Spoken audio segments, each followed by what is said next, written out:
Bonjour à tous les téléspectateurs de Canal 10, bonjour à nos amis de Culture Business. Très heureux de vous retrouver après une longue pause. Malheureusement, nous étions bousculés avec... Ah oui, politique. Il fallait laisser l'antenne pour des obligations d'antenne concernant les élections. Et ensuite, une grande manifestation sur Marie-Galante. Mais de toutes les manières, nous sommes très, très, très contents de vous retrouver avec notre équipe qui est en pleine forme, toujours en beauté. Ces dames, moi, je ne sais plus quoi faire, ou donner de la tête.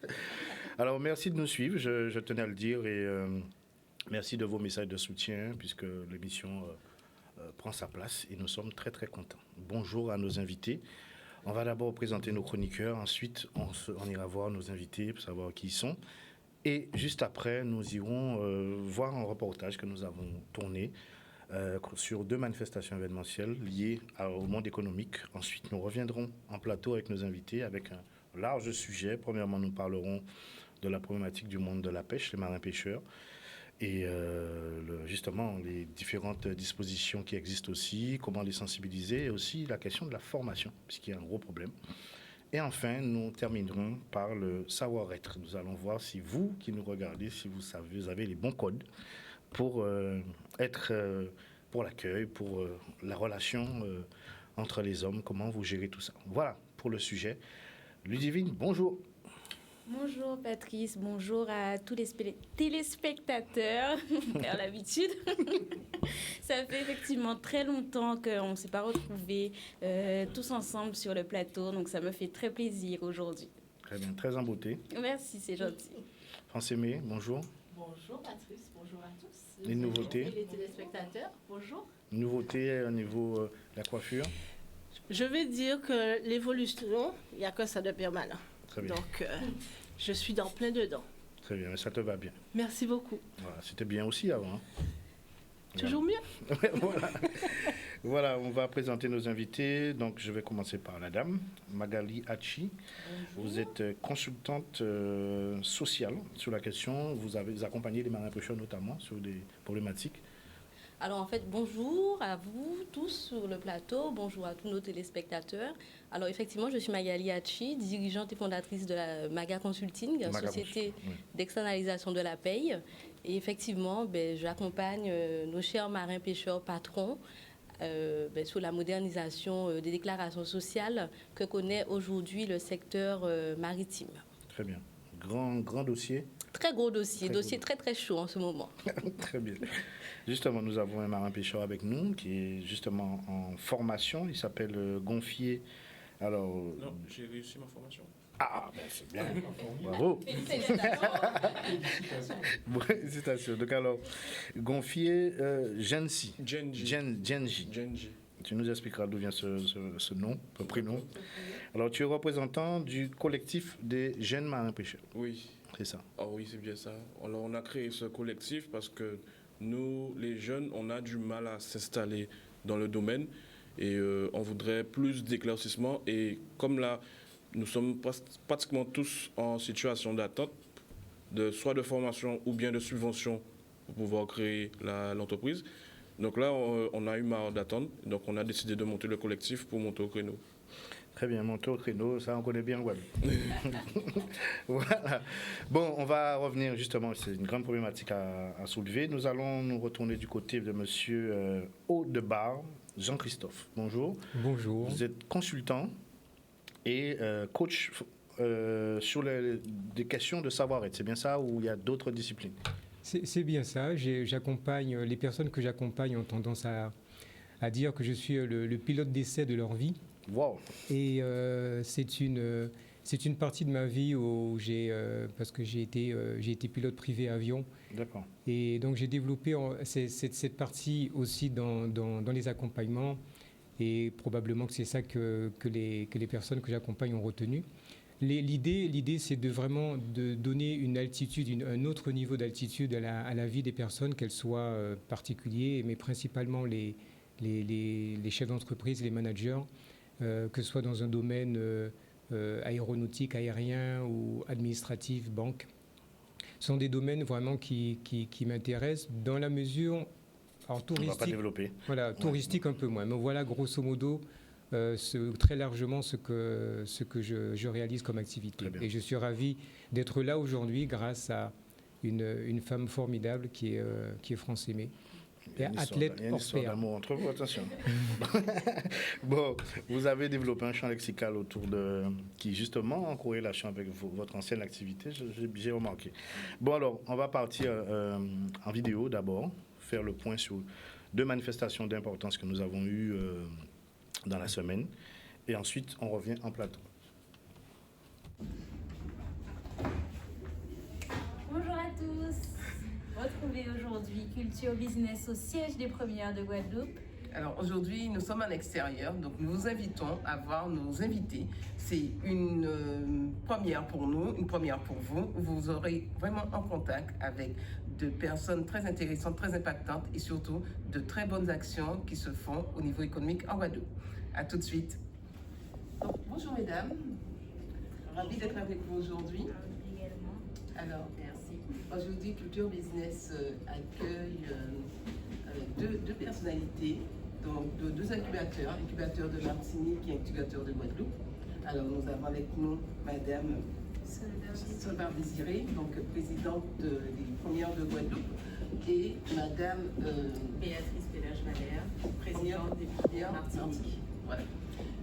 Alors du coup, dans quel cadre interviennent, alors vous de votre côté les Premières de Martinique, puis également les Premières de Guadeloupe, comment fonctionne cet incubateur?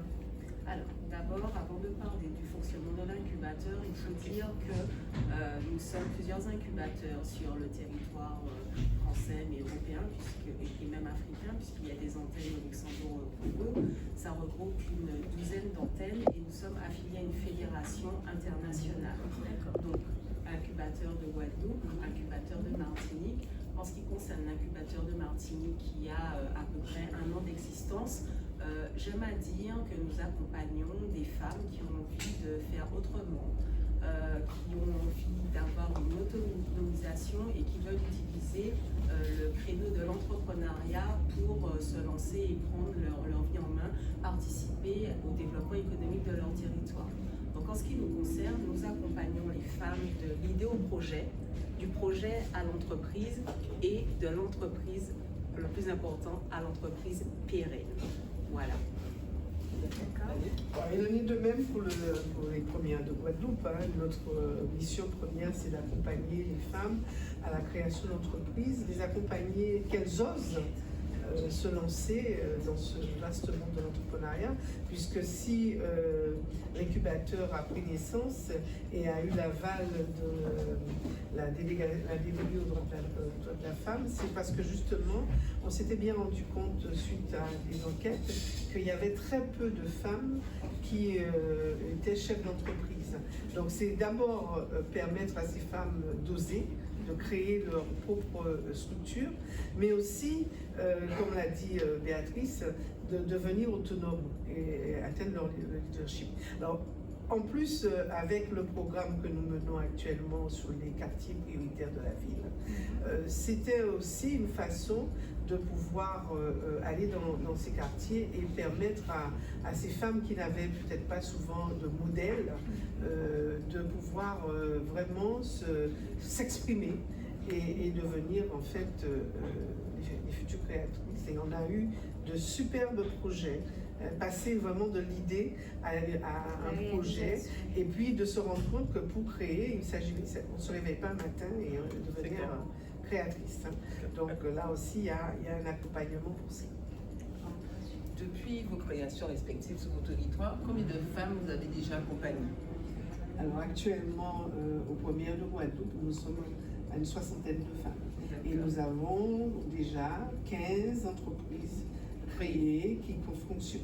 D'accord. Et vous, à la Martinique? Alors, on suit les traces de notre marraine de Guadeloupe. Donc nous, on a commencé notre activité d'accompagnement au mois de janvier 2022. Et aujourd'hui, on est à 26 femmes accompagnées. Nous n'avons pas encore d'entreprise créée, hormis les reprises quelque part. Mais nous espérons que les premières promotions accompagnées vont immatriculent en fin d'année. C'est déjà un bon résultat, 26 femmes en 6 mois, en 5 mois, on va dire. C'est déjà très prometteur. Alors, on parle d'accompagnement. En quoi consiste, de manière très concise, l'accompagnement? Et puis après, on va passer à ce qui nous amène à être présents aujourd'hui. Nous, en ce qui nous concerne, je dirais qu'on a testé plusieurs formes. Mais maintenant, on peut dire que nous avons un accompagnement méthodologique sur tout ce qui concerne le marketing, le business model et le business plan. Mais en plus de cela, il y a un accompagnement individuel. Et c'est ça, je dirais, la plus-value des premières. Cet accompagnement individuel qui va aider ces femmes, d'une part, dans leur développement personnel, mais aussi elles seront accompagnées par un expert, qui peut être un chef d'entreprise, qui peut être, comment dirais-je, un spécialiste dans un domaine, qui va leur apporter les éléments pour leur permettre d'évoluer. Et donc, c'est sur le clou de notre accompagnement. Et comment bénéficier de cet accompagnement? Est-ce que vous vous adressez à toutes les femmes ou est-ce qu'il y a des critères spécifiques? Alors, nous, on s'adresse vraiment à toutes les femmes, dès lors qu'elles sont motivées, encore une fois, et qu'elles ont envie de faire autrement. J'insiste sur le envie de faire autrement parce que, en tout cas, la première valeur qu'on essaie qu'on véhicule chez les Premières Martiniques, c'est vous êtes une femme, vous avez envie d'autonomie et vous avez envie de vous investir dans le développement économique de votre territoire. Comment est-ce que vous pouvez le faire? Nous, on est là et on vous accompagne là-dessus. Donc voilà, il n'y a pas de critères autres de sélection, il n'y a pas de test, il y a quand même un entretien qui se fait au départ où on va quand même éprouver la personne sur son envie d'entreprendre parce que c'est avant tout la motivation. C'est sa passion qu'elle exprime. Voilà. En activité. Okay. Enfin, sa passion qu'elle exprime en activité. Ses compétences aussi. Les compétences, vous savez, ça s'acquiert, ça se travaille, mais c'est vraiment la motivation. Parce que la motivation, c'est selon moi la valeur essentielle quand on veut se lancer dans l'entrepreneuriat. Comme j'aime à dire, tout n'est pas tout le temps top, rose, etc. etc. Donc il faut pouvoir savoir à quoi on se raccroche dans les moments difficiles, parce que c'est dans les moments difficiles, le socle auquel on va se rapprocher qui va faire que l'entrepreneur va durer. Donc, quand Annick parlait de développement personnel, de coaching individualisé, c'est surtout pour éprouver la porteuse de projet dans sa posture entrepreneuriale. Et vraiment, c'est pour ça que je vous disais, on accompagne de l'idéal entreprise, mais de l'entreprise pérenne. Ça n'a pas d'intérêt, je veux dire, venez, faisons du chiffre, voilà, vous allez immatriculer, puis demain, c'est non. On est vraiment sur des valeurs pérennes, des valeurs longues. D'ailleurs, au niveau de l'accompagnement, on ne se contente pas de faire 6 mois, 1 an d'accompagnement, coaching, formation. On va bien au-delà de ça. Vous pouvez continuer à faire partie des différentes antennes, des différentes associations jusqu'à 3-5 ans, voire plus. Mais vous serez toujours accompagné par les différents événements, les différents ateliers qui se font au niveau local, mais également au niveau national. Mais c'est ça, c'est vraiment créer le véritable réseau où ces femmes pourront trouver, après avoir créé leur entreprise, justement les réponses à leurs questions et trouver toujours un expert qui pourra les accompagner par rapport à la difficulté qu'ils vont rencontrer dans l'entreprise. C'est donc un vrai dispositif post-création, voilà, jusqu'à 3-5, tant qu'elles en ont besoin. Création, post-création. C'est aussi les premières, de manière générale, c'est aussi un réseau de femmes entrepreneurs, un réseau de femmes porteuses de projets. Les hommes arrivent facilement à se présenter dans n'importe quel milieu et dire voilà, je suis telle personne, je fais ça, et toi, qu'est-ce que tu fais? Et tout de suite à nouer des relations d'affaires. Il faut que les femmes, elles arrivent à le faire. Donc au niveau des premières, on leur offre cet espace, entre guillemets, bienveillant, d'expérimentation sur le réseautage, de façon à ce que demain, en milieu mixte, elles soient tout aussi à l'aise que les hommes. Alors, concernant du coup,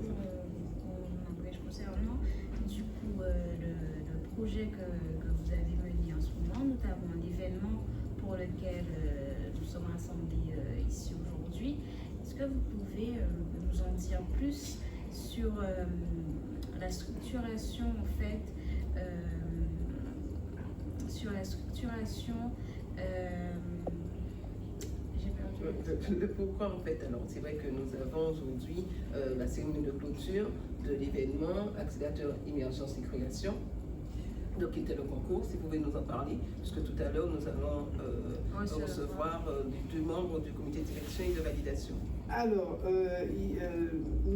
faut savoir que nous sommes les opérateurs sur le territoire guadeloupéen et la Martinique sur son territoire d'un appel à projet mené qu'a répondu la fédération première sur justement un appel à projet lancé par BPI France sur l'entrepreneuriat pour tous et qui se fait en 2 parties, accélérateur émergence création et accélérateur de création. Et donc la première partie, accélérateur émergence, qui a duré 6 mois, qui se déroule de manière multiterritoire. L'objectif du réseau des premières, c'est d'accompagner plus de 200 femmes, que ce soit sur le territoire hexagonal que sur le territoire ultramarin. Et nous, Guadeloupe, on est opérateur et on doit accompagner une trentaine de femmes sur ce projet-là. Et nous fonctionnons par promotion. Donc la première promotion qui a démarré en novembre sur l'accélérateur émergence a terminé en juin. Là. Et donc nous remettions aujourd'hui, en présence du sous-préfet, la cohésion sociale, qui est un des grands partenaires de notre projet, les certificats qui attestent que ces femmes ont bien suivi pendant 6 mois ce programme de création qui était organisé toutes les semaines. Elles avaient aussi bien une rencontre avec le national où les incubateurs du national étaient présents et en local avec nous et nos experts où elles ont travaillé sur leur projet. Il y en a qui ont créé déjà, mais il y en a d'autres qui sont en cours de création.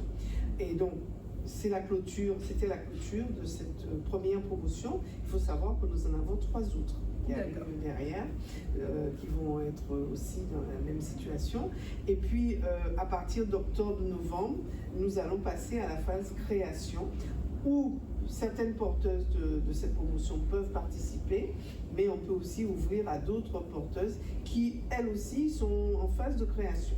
D'accord. Voilà. Nous sommes présents en ce moment avec Madame Desjardins et Monsieur Delmas.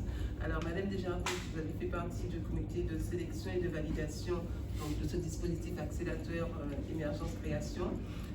Quels sont les critères qui sont imposés, donc c'est présenté aux participants pour pouvoir participer à ce dispositif?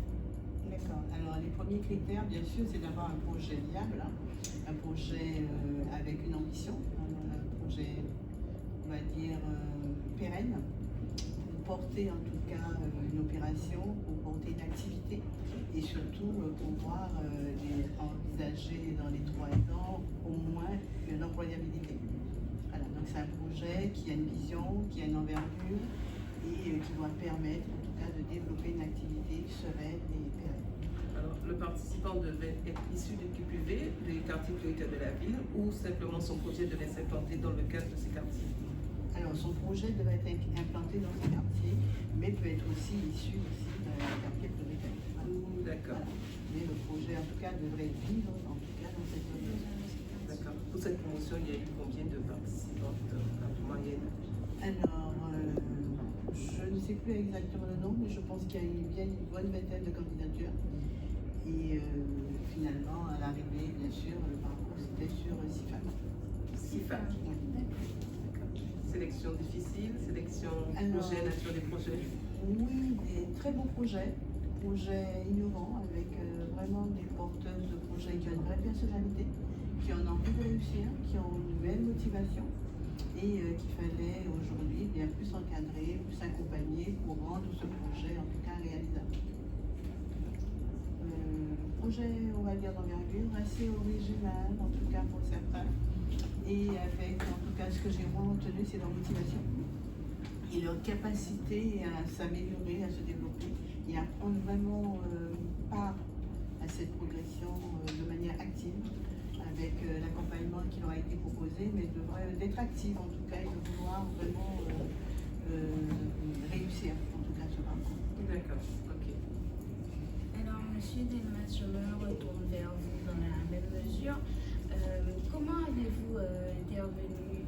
êtes-vous intervenu sur cette sélection? Alors, tout d'abord, moi je suis venu aux premières et comme vous le constatez, je ne suis pas une femme. Mais ce qui m'a vraiment intéressé par rapport à la présidente, c'est que le projet, c'était pas encore un de ces dispositifs, vous savez, où les gens viennent parce qu'ils ne peuvent pas faire autre chose au niveau de l'emploi. Là, il y a un projet concret et notamment au niveau des sélections, c'est vraiment l'objectif, c'est d'aller au bout de la création. Donc personnellement, moi j'ai été dans ma vie antérieure, j'avais un cabinet d'expertise comptable, etc. Donc ça m'a vraiment passionné de pouvoir apporter mon expérience et essayer de transmettre des outils à toutes ces jeunes entrepreneuses. Bon, moi, j'ai eu la chance d'avoir des gens extrêmement motivés, avec des très beaux projets. Et alors c'est vrai que il y avait une constante dans les dossiers, c'est que c'était un problème de valorisation financière. Mais ça, c'est ce qu'on retrouve un peu partout. Donc on a essayé, et justement, c'est dommage, vous devrez interviewer aussi quelqu'un qui intervient avec nous, qui a un club business angel, c'est-à-dire qu'il aide, etc. Donc ça, c'est intéressant parce que c'est un peu le problème, c'est le nerf de la guerre. Mais par contre, les projets, eux, et je parle sous la responsabilité des gens qui ont, on va dire, validé ces projets au départ, c'est que déjà, ils sont viables. Après, c'est une histoire de motivation et c'est une histoire de surmonter des obstacles. Mais un chef d'entreprise, les obstacles, c'est tous les jours. Tous les jours, il y a un truc. Donc, il faut apprendre ça. C'est-à-dire que c'est de l'apprentissage.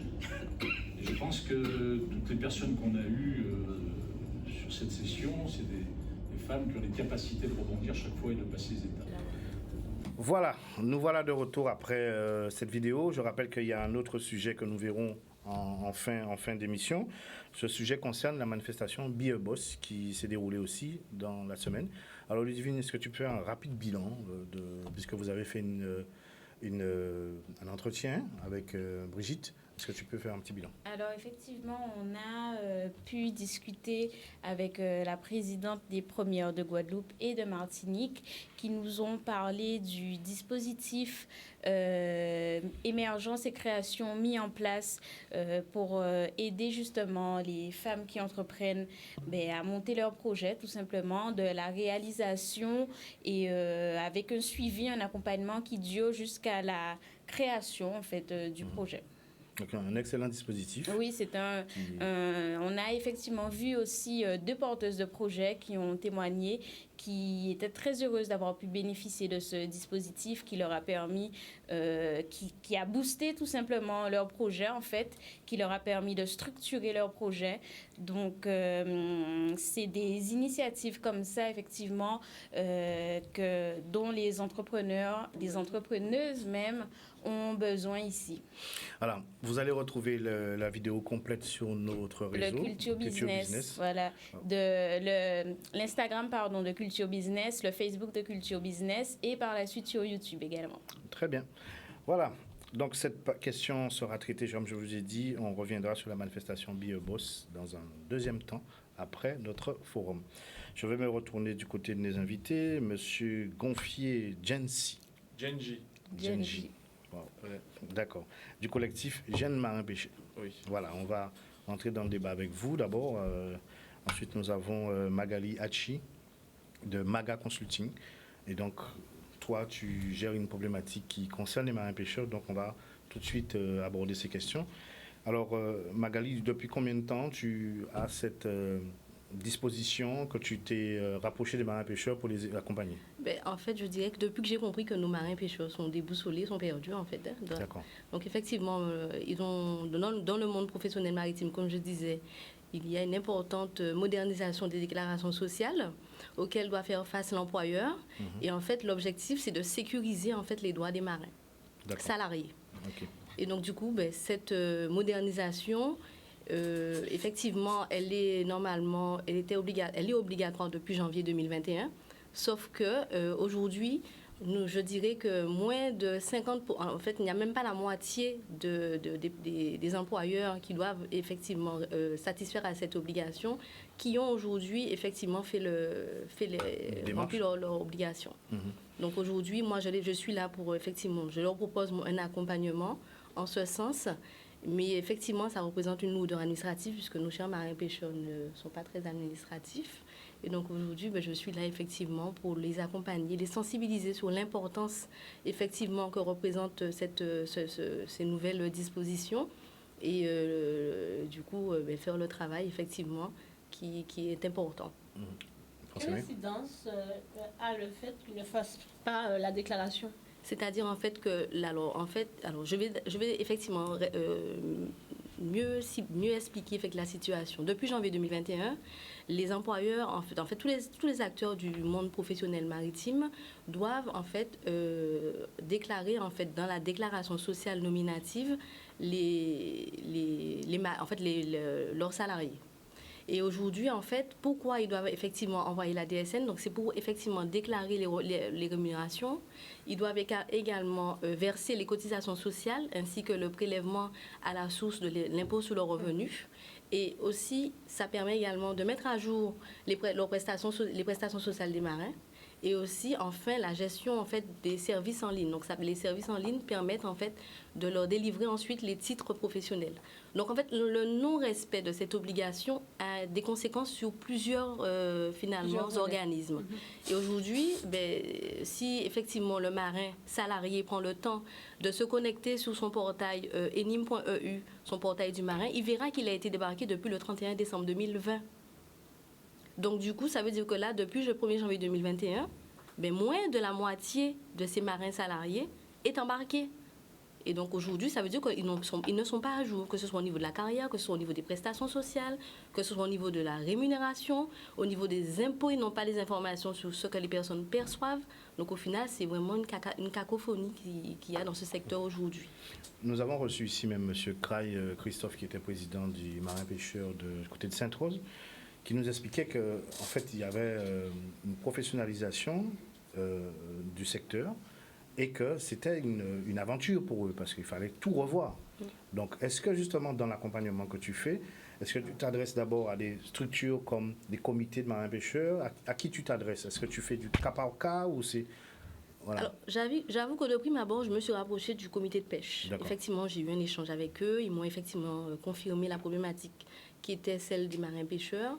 Et effectivement, je reconnais qu'après, donc je travaille avec eux maintenant depuis cette rencontre avec les patrons. Hein. Donc moi, j'interviens au niveau des patrons marins-pêcheurs qui embauchent des matelots. Tout à fait. Et le souci aujourd'hui, c'est qu'en fait, je pense qu'ils n'ont pas vraiment compris à quoi cela servait, pourquoi il faut envoyer la DSN. C'est là le problème, en fait. Et aujourd'hui, ce que je fais, moi, c'est que je tiens à ce qu'ils comprennent l'importance que cela, en fait, représente, en fait. Et c'est là où il y a vraiment un souci, c'est-à-dire qu'ils ont eu des habitudes, effectivement, auparavant. Et aujourd'hui, je les accompagne parce qu'on est d'accord que le changement, c'est quelque chose qui fait peur. Ils ont vraiment peur de ce changement. Et donc, je les accompagne, je les sensibilise de manière à ce qu'ils comprennent pourquoi aujourd'hui, ils doivent faire face à ce changement. Parce qu'il faut savoir que depuis le 1er janvier 2017, tous les employeurs du secteur privé doivent envoyer leur DSN. Donc, tout secteur confondu. Il n'y a que finalement le secteur des professionnels du monde maritime qui n'avait pas cette obligation. Et aujourd'hui, depuis le 1er janvier 2021, ils doivent effectivement satisfaire à cette obligation. L'UOSAF de Poitou-Charentes, dont relève effectivement ce professionnel, aujourd'hui a fait preuve de tolérance. Mais il faut savoir que cette tolérance ne va pas perdurer. Et donc, au final, aujourd'hui, effectivement, il faut savoir aussi que l'URSSAF leur propose de mettre en place un échéancier. Les NIM aussi les accompagnent vers la mise en place de la DSN en leur proposant une aide financière qui va jusqu'à 720 €. Donc, au final, il suffit effectivement qu'ils comprennent les enjeux que représente effectivement cette nouvelle, tous ces changements pour que je pense qu'ils puissent effectivement, au final, réussir à... Comment expliques-tu que l'information n'arrive pas? On sait aussi que ce sont des métiers où on est souvent en mer, il y a la contrainte administrative est vraiment présente. Oui. Comment expliquer ça? Est-ce que c'est un manque de communication au niveau médiatique? Qu'est-ce qui se passe? Quel est le problème? Je pense en fait qu'ils n'ont... parce que vous savez, je parle des marins pêcheurs, parce que on parle d'eux, mais c'est la lourdeur administrative en fait. Parce que vous savez, lorsqu'ils prennent contact avec moi et que j'échange avec eux, moi je veux m'assurer qu'ils comprennent ce que je leur dis. Ils comprennent, mais quand j'envoie la liste des pièces à fournir, je vous avoue que je crois qu'au final, ils disparaissent. D'accord. Voilà, parce qu'en fait, ils ne sont pas administratifs. Et au final, dès qu'ils entendent qu'il y a des pièces à fournir, au final, ils ne veulent pas. Mais moi, ce que je veux leur dire aujourd'hui, c'est que ce qui va se passer, c'est que si vous voulez bénéficier d'une subvention, les 2 principaux documents qu'on vous demande, c'est votre attestation fiscale que vous récupérez auprès des impôts et votre attestation de régularité sociale que vous récupérez auprès de l'URSSAF. Et dessus, ils sont catégoriques. Si vous n'êtes pas à jour de vos cotisations, vous n'aurez pas les documents. Et donc, vous ne pourrez pas faire de demande de subvention sans ces documents. Ils sont obligatoires. Et j'ai eu des marins aujourd'hui qui étaient très embêtés parce qu'ils voulaient faire des demandes de subvention. Et au final, ils ne pouvaient pas parce que leurs dossiers ne sont pas à jour. Est-ce que la contrainte n'est pas trop brutale, justement? Parce qu'aujourd'hui, ils doivent, comme disait M. Kray, ils doivent recenser le type de poisson. Il y a tout un arsenal administratif à mettre en place qui complique un peu ce métier. Est-ce que ce n'est pas trop brutal? Je dirais en fait imposé dans un laps de temps aussi court. Non, le laps de temps aussi court, je dirais que non, puisque c'est depuis le 1er janvier 2021. Oui. Donc au final, effectivement, comme je parlais de la dynamique globale. Oui, mais on a bien compris aujourd'hui, il faut faire attention aux espèces, ils doivent recenser tout. Nous-mêmes, nous étions très étonnés de voir tout l'environnement administratif autour de la pêche aujourd'hui. C'est M. Gonfier va nous confirmer tout ça aujourd'hui. Donc, est-ce que ça n'est pas un peu brutal? Mais vous savez, je dirais en fait que pour chaque métier, il y a un spécialiste. Oui. Donc, lorsque vous n'avez pas la capacité de faire, qu'est-ce que vous faites? Vous armez. Donc, il faut se faire accompagner par un spécialiste. Et c'est en ce sens que moi, je propose effectivement de les accompagner et de leur expliquer, en fait, pourquoi il faut le faire. Et je comprends effectivement qu'ils sont forcément, c'est un travail qui est pénible, on part à la mer, on ne sait pas à quelle heure on revient. Enfin, je connais effectivement maintenant, après avoir échangé avec eux, les différentes problématiques auxquelles ils doivent faire face. Mais malheureusement, ce sont des contraintes qu'il faut prendre en compte. Et puis au final, j'ai envie de dire, Monsieur Gonfier, moi j'ai envie de dire qu'il appartient maintenant à Monsieur Gonfier en tant que président de son collectif, représentant, de faire remonter les problématiques qu'il rencontre. Mais si vous ne dites rien, au final, on pense que vous vous en sortez. Moi, je n'ai jamais entendu parler des problématiques qu'ils rencontrent au niveau social. Je les entends pour effectivement l'indemnité par rapport à le problème qu'ils ont avec l'essence. Je les entends par rapport au fait du chlordécone. Mais personne ne dit, mais les droits de mes marins, effectivement, ne sont pas à jour. Je n'ai personne pour m'accompagner et je suis à la recherche d'une personne. Moi, c'est parce que moi, j'ai pris le problème à bras le corps. Mais je n'entends pas nos marins se plaindre de cela. Et depuis le 1er janvier 2021, ils ont une obligation à laquelle ils doivent faire face. Non, je pense que c'est une problématique qui n'est pas propre aux marins, en fait. Quels que soient les secteurs, dès que vous donnez à un chef d'entreprise une liste des pièces à vous fournir, il fuit. Donc, notre job, en fait, à Magali et à moi-même, qui les accompagnons, c'est vraiment de simplifier les choses et de leur expliquer, c'est de leur responsabilité, en fait. C'est pas de la mienne, c'est pas de la tienne, c'est de leur responsabilité s'ils veulent exercer ce métier sereinement. Une couverture sociale, c'est important. Un malheur est vite arrivé, on ne sait pas. Vous avez une famille. Donc, c'est important de toute manière. Et on se retrouve face à ça très souvent. Et effectivement, je me permets de rajouter. Aujourd'hui, effectivement, on peut se satisfaire de la situation dans laquelle on est. Effectivement, on peut voir de l'argent qui passe. On se dit, on arrive à s'en sortir, on peut cumuler des aides. Mais nous ne restons pas jeunes toute notre vie. Il faut penser, il faut anticiper sur l'avenir. On ne peut pas vivre que dans le présent. Et au final, on se retrouve après avec des personnes en situation de précarité parce qu'ils ne pensent pas à demain. Très bien. Et puis j'ai envie de dire aussi, là on parle des marins pêcheurs, mais quels que soient les comités en question, ils n'ont pas anticipé. Voilà. Et c'est ça notre problème. On n'anticipe pas parce que la loi n'est pas arrivée comme ça. On les a avertis par plusieurs reprises que ça allait arriver, mais personne n'a pris l'importance du dispositif. D'accord. Monsieur Gonfier, on vous a fait peur là? Non, je pense qu'il est au courant. Non, mais non. Alors ça, en fait, ça, j'entends, mais ça, c'est l'étape supérieure. Nous, personnellement, le collectif Jeunes Marins, il n'y avait personne pour nous représenter. Ça ne date pas d'aujourd'hui, ce problème de formation. Les marins pêcheurs même, pour être pêcheur, tu dois avoir ta formation, mais tu dois renouveler aussi chaque 5 ans, chaque 3 ans des modules. Et si tu n'as pas des modules, on va dire, importants, tu seras désembarqué. Et là, monsieur Gonfie, je me permets de vous dire que normalement, si vous êtes, comment dirais-je, un marin, hein, sauf peut-être ceux qui ils vont passer la formation, mais je parle si vous avez la formation, oui. Il faut savoir que tous, vous êtes débarqués au 31 décembre 2020. Oui. Oui. Donc, du coup, effectivement... Est-ce que dans la formation que tu as suivie, est-ce qu'il y a ces dimensions administratives, toutes ces questions-là, est-ce qu'elles sont abordées en formation? Est-ce qu'on peut imaginer, ce que je veux dire, c'est que on a un certain nombre de marins-pêcheurs qui ont exercé ce métier depuis longtemps. On va dire c'est compliqué pour eux, mais cette jeunesse-là qui arrive, est-ce qu'elle est au fait de toutes ces contingences administratives? Dans la formation que j'ai suivie, on a eu des sessions gestion, mais on ne l'a pas eu aussi détaillé. Ah. Mais voilà, peut-être que le problème vient de là. N'hésite pas à intervenir, hein, monsieur Audebar, c'est un forum. Hein. Jean-Christophe. D'accord, voilà, si vous voulez participer, même si ce n'est pas votre sujet de prédilection, vous pouvez échanger aussi. Voilà. Alors, la problématique que vous défendez au niveau du collectif, déjà, pourquoi un collectif de jeunes marins? Mais il n'y avait personne pour nous représenter. Voilà, donc... Et on a le comité des pêches, ils font leur travail. On a les collectifs de marins-pêcheurs, les syndicats de marins-pêcheurs, mais ils n'ont jamais vraiment abordé le sujet de la formation. Même pour un jeune, pour qu'il puisse être embarqué, pour qu'un patron de pêche puisse lui proposer un emploi, il faut qu'il ait le minimum de la formation, c'est-à-dire le CMP, certificat en matelot-pont. Et en Guadeloupe, actuellement là, personne ne le fait. Même pour être embarqué, c'est-à-dire même pour être employé. Exactement. Il n'y a pas de formation en Guadeloupe? Non, il n'y a pas. Et la formation se trouve en Martinique, c'est ça? Juste pour bien comprendre, la formation... Il y a la formation en Martinique. Et donc, est-ce qu'il y a des aides, des accompagnements pour faire la formation? Je ne sais pas. D'accord. Mais vous demandez à ce que, normalement... Que ce soit ici. Voilà. Oui. Dans votre collectif, et la problématique est soulevée par beaucoup de jeunes, combien oui, pratiquement tous les jeunes. Mais ça ne concerne pas que les jeunes, ça concerne l'ensemble des marins-pêcheurs. Parce que comme je le dis, si tu ne renouvelles pas ton CRO, le CRO c'est la licence qui te permet d'utiliser la VHF quand tu es en mer. Si tu ne renouvelles pas ça, tu peux pas pratiquer la pêche. On va te désarmer.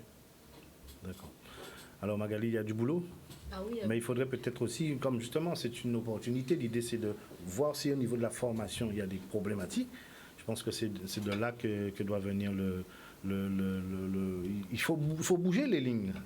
Écoutez, vous savez, moi ce que je fais maintenant, c'est que je vais sur le terrain et je vais les voir, je les rencontre et je leur demande en quoi je peux effectivement. Moi j'essaie de comprendre effectivement les problématiques qu'ils rencontrent. Bon, je les connais quand même, mais je ne les connais pas toutes, pardon. Et effectivement, j'essaie effectivement, parce que comme je vous disais, ce sont des personnes qui sont sous leur cœur de métier et le reste, effectivement, c'est quelque chose qui est compliqué. Donc moi, aujourd'hui, ce que j'envisage de faire, c'est de mettre en place des campagnes d'information pour les sensibiliser. Pour, en fait, je me dis que quand l'information passera par un, après il y aura 2, 3 et après, je pense qu'au final, on arrivera à atteindre effectivement... il faut surtout aussi montrer des exemples de marins-pêcheurs qui s'expriment, qui montrent d'un avant et un après. Je pense que ça parce qu'ils pensent toujours que c'est impossible, mais au final, non. Lorsqu'on a les éléments qui permettent de faire le travail, non, on arrive finalement à faire ce qu'il faut. Moi, j'ai une question, puisque M. Confier disait tout à l'heure que le comité des pêches fait son métier, son travail. OK. Alors, pourquoi il n'y a pas de formation pour les jeunes marins-pêcheurs ou les marins-pêcheurs d'une façon générale? Pour pérenniser l'activité, on est quand même censé former les gens. Mais ça, c'est nos élus qui pourront répondre à ça. Hein. Je ne sais pas pourquoi ils n'ont pas fait... Pourquoi ils n'ont pas continué la formation que j'ai pu passer avec Guadeloupe Formation en 2000. J'ai commencé en décembre 2020 et on a terminé en juin 2021. C'était une formation test, on était un peu des cobayes pour voir comment ça va se passer et tout. Ça s'est très bien passé. Très bien passé. Tout le monde a eu sa formation et depuis, plus rien. Donc moi j'étais content quand j'ai réussi ma formation. Qu'est-ce qu'on dit à Guadeloupe Formation? Est-ce que c'est des problématiques financières? Est-ce que c'est la formation qu'il n'y a pas eu suffisamment de stagiaires? Quel est le problème? Au dernier écho que j'ai eu, c'est la Guadeloupe Formation est en train de se restructurer. Combien de temps que ça va prendre, combien de temps que ça prend, je ne sais pas. D'accord. Donc c'est l'opacité totale sur ça. Avant on avait une école privée à Carinage. Lui il a fermé. Donc là maintenant, il n'y a même plus de privé et plus de public. Avant, au tout début, c'était l'IRPM qui s'occupait des marins pêcheurs, Institut régional pêche maritime. Depuis que ça a coulé en 2018, on aurait dit que le problème n'a jamais été soulevé, que c'est resté là. Et comme les affaires maritimes toléraient que les pêcheurs n'aient pas de formation, les pêcheurs avaient des dérogations pour pouvoir aller travailler en mer. Mais maintenant, là, pour 2021, c'est fini. Si tu n'as pas de formation, tu es désembarqué. Et si effectivement les DSN n'ont pas été envoyés, tu n'es pas connu. D'accord. Moi, je suis estomaquée face à cette situation-là parce qu'on mange du poisson, tout le monde mange du poisson en Guadeloupe. Sinon, on va manger du poisson congelé venu d'ailleurs, hein. C'est pas possible. Non, mais ce qui est grave, c'est qu'on n'entend pas parler de ça du tout. Oui, mais c'est vrai que... C'est une problématique centrale et on ne l'entend pas. En fait. J'entends tout, le chlordécone, l'essence qui augmente, mais je n'entends pas effectivement les problématiques sociales. Et malheureusement, quand même, un marin qui n'est pas couvert, j'ai envie de dire, mais comment il fait pour pouvoir exercer? Mais même s'il a une famille, quand même, j'ai envie de dire, il faut qu'il vive. Finalement, il vit dans une situation précaire. Parce que comme je vous dis, l'argent rentre. Mais derrière, je ne lui souhaite pas de tomber malade, je ne lui souhaite pas demain d'être... J'espère qu'il a une femme qui pourra assurer derrière, excusez-moi, mais c'est vrai, parce que demain, quand vous vous retrouvez à la retraite et que vous n'avez rien, surtout maintenant avec les réformes qui se font, avec les nouveaux politiciens qui sont là maintenant, du moins les nouveaux, on se comprend, je veux dire que finalement, moi je m'interroge, je me demande, est-ce qu'ils ont compris finalement les enjeux? Parce qu'il y en a, et on n'en parle pas. Alors, est-ce que la pêche est abandonnée? Franchement, c'est ma question aujourd'hui. Il y a beaucoup de jeunes qui pratiquent la pêche, mais vraiment beaucoup de jeunes. Vous allez dans toutes les communes sur le littoral, pratiquement tous les jeunes pratiquent la pêche. Ils vont en mer, mais sans formation, illégalement. Donc, ils reçoivent l'argent, le pêcheur donne, on va dire, un pourboire. Donc, c'est bien beau d'avoir l'argent en mer, mais quand tu grandis, quand tu atteins la maturité, tu te dis, mais tu m'as qu'à travailler là, mais demain, quand il n'y a pas d'objectif en fait. Comment et donc c'est pour ça que là, maintenant, mes jeunes collègues, mes frères, mes confrères, ils sont plus sensibilisés. Et donc, du coup, quand je leur ai parlé du collectif, là, ils sont dedans. Et là, on espère que la situation va se débloquer. Bon, ben nous, on va suivre cette affaire. Suivre ça. Voilà. Donc, il faudra revenir vers nous très régulièrement pour qu'on suive ça. Et on va, nous aussi, appeler les services, savoir qu'est-ce qui se passe. Parce que ce sont des problématiques centrales. Et pour mon cas personnel, enfin, je pense que je ne suis pas le seul, j'ai réussi à faire la formation. J'ai réussi à l'avoir. Mais maintenant, là, pour pouvoir créer mon entreprise, c'est toute une autre histoire au niveau des aides pour des jeunes patrons de pêche, au niveau pour avoir des subventions pour pouvoir démarrer ton entreprise, parce que tu ne pourras pas démarrer une entreprise de pêche, peu importe l'entreprise, sans une aide, à part si tu as un gros fonds de ta poche, un fonds personnel. Donc, et ce qui me déplaît, c'est que la région propose des aides, mais au final, quand tu viens pour monter ton dossier il est très complet. On te fait attendre. On te dit que ton dossier va passer en commission. Ton dossier est passé en commission. Dans la première commission, on te dit, bon, finalement, vous aurez ça plus tard. Donc, tu attends. Et au final, on te dit, non, finalement, ça ne va pas être possible au niveau de la délibération. Toi, tu attends, tu cherches une autre solution. Pour mon cas personnel, ma subvention n'est pas passée. Donc, j'ai demandé un crédit. Ils m'ont proposé un crédit à taux zéro. Je dis, OK, je fournis les papiers et tout. Au final, ce n'est pas passé parce que l'argent de la région, qui est l'argent de l'État, ne sert pas à financer des moteurs. Donc, c'est incompréhensible. Et vous faut un moteur sur le bateau. Et moi, pour mon cas, je possède pratiquement tout. Mon papa était marin-pêcheur. Il m'a tout cédé. Bateau, matériel de pêche, c'est-à-dire filet, casier, treuil, vire-filet. Donc je suis assez bien. Mais tu as déjà vous avez une chance comparativement à ceux qui Le seul truc que je veux, c'est changer les moteurs parce que les moteurs sont un peu défectueux, ils sont un peu vieux. Donc je veux partir avec des moteurs neufs, tu vois, pour bien commencer mon activité. Mais je suis incapable de trouver une subvention pour changer mes moteurs. Très bien. Ben, c'est un chantier. Mais là, j'ai trouvé une subvention, ça s'appelle le PIGE, Plan Insertion Jeune pour les moins de 30 ans. Donc j'ai commencé un dossier avec eux, je suis suivi avec Initiative Guadeloupe et on verra qu'est-ce que ça donne.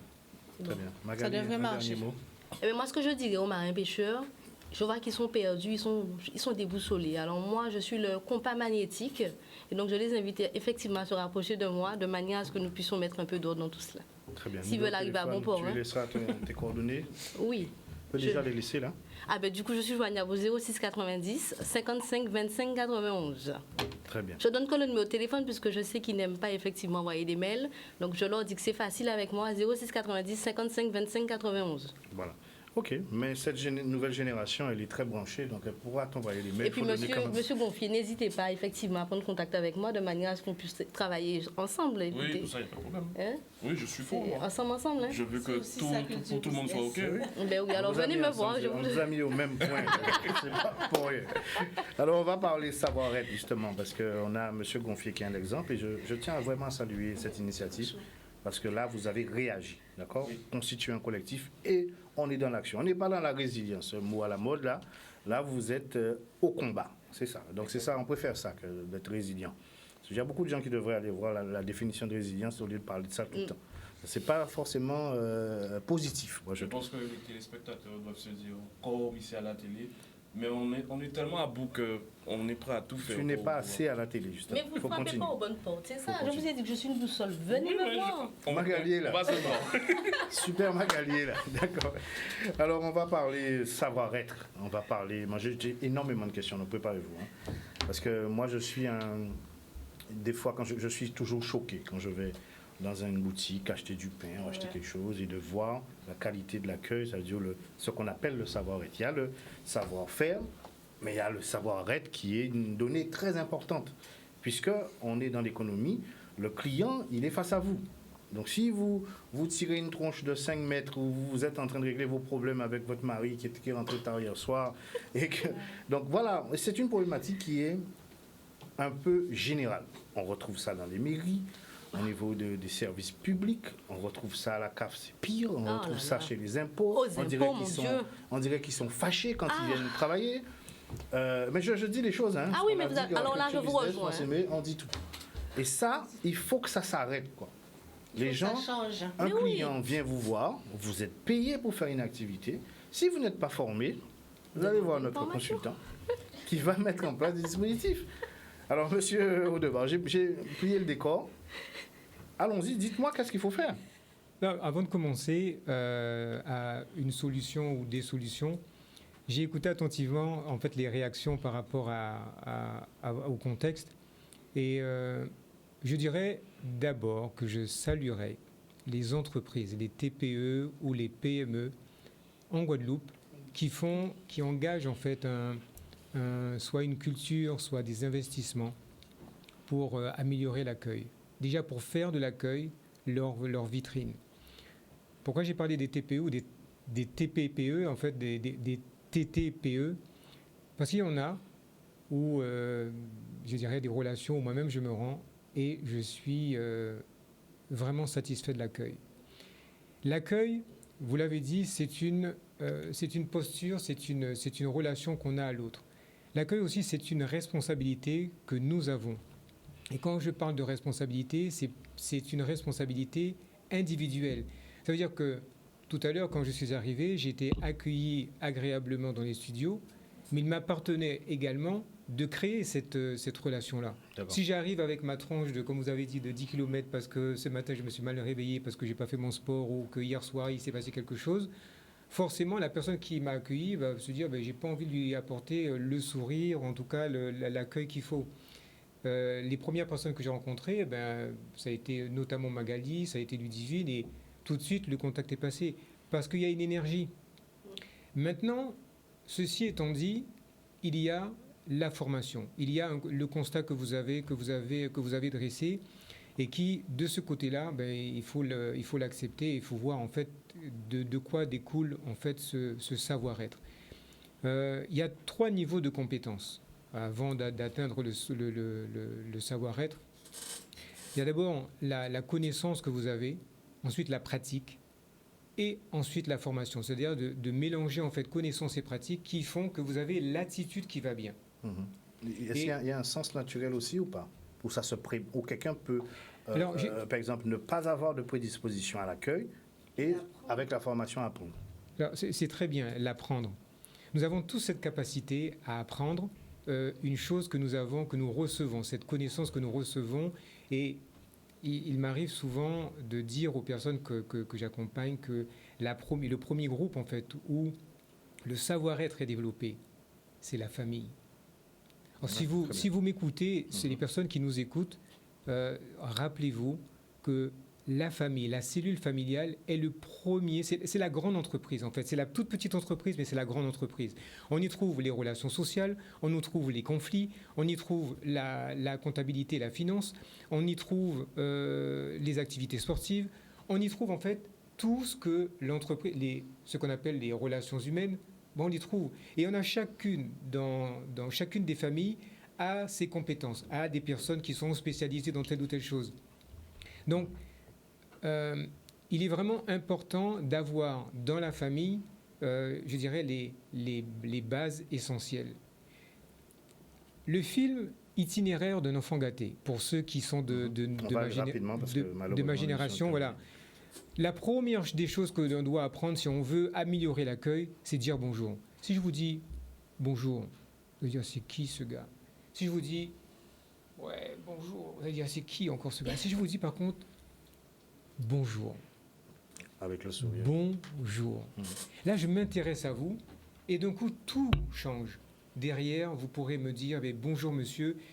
Juste une petite chose, après je vous laisse la parole. Prenons un cas pratique. Vous rentrez dans une boulangerie et vous voyez cette personne qui est pas bien en fait. Et la première chose que vous allez faire, c'est vous intéresser à vous. Vous allez dire, moi je veux du pain. Prenez 30 secondes et vous lui dites, bonjour madame. Comment ça va ce matin? D'un coup, vous lui changez sa vie. Comment allez-vous ce matin? Vous vous intéressez à l'autre et d'un coup, la relation est différente. Et elle va vous donner peut-être, si vous arrivez à 17h30 ou à 18h, une baguette avec un petit pain à thé. On va rester là. Voilà. Bon, alors, ce qu'on va faire. Là, je pense qu'il faut vraiment malheureusement, faire une émission sur ça parce que franchement, alors, ce qu'on va faire. Il y a beaucoup de choses à dire, mais aujourd'hui, comme le temps est court, mon objectif, c'était de faire le pendant en fait du contexte que vous avez présenté, que j'accepte, que je reconnais en fait ce qu'il y a. Mais derrière, je reconnais aussi toutes les entreprises, toutes les personnes qui font des efforts pour que l'accueil soit différent. Je ne vais pas les nommer, mais vous allez dans une station-service, oui, vous êtes pas satisfait, revenez et changez d'énergie. Vous allez voir que la personne qui vous a servi, tout de suite, c'est un peu différent. Parfois, c'est vrai, c'est difficile. Monsieur Deban, je vais me faire taper sur les doigts. Donc, je vous donne rendez-vous la semaine prochaine si vous êtes disponible avec Magali, si tu es disponible. Mais bien sûr, je serai disponible. On va prendre ce sujet-là. Et parce qu'il y a énormément de choses à dire. Je reviendrai avec d'autres faits, d'autres chiffres. Et les marins-pêcheurs sont pas ils sont bien eux, ça va. Les marins-pêcheurs, ça va. Il a donné un exemple. Malheureusement. Donnez votre numéro de téléphone rapidement. 06 90 57 37 52. Et je vous accueillerai avec le sourire. Gensi, vite. Genji, collectif Jeunes Marins. 06 90 13 13 77. N'hésitez pas à m'appeler. Magali. La boussole ou le compas magnétique, Maga Consulting, 06 90 55 25 91. Avec le sourire, n'est-ce pas Jean-Christophe? Absolument. Vite. Masterclass 15, 16 et 17 juillet. 3 jours pour accéder au prochain palier financier. S'inscrire, comment? S'inscrire en ligne sur mon site internet lesentrepreneurinaritables.com ou bien sur ma page Facebook. Ludivine, vite. Qu'est-ce que tu as très bientôt sur Culture Business pour suivre toute notre actualité. Merci.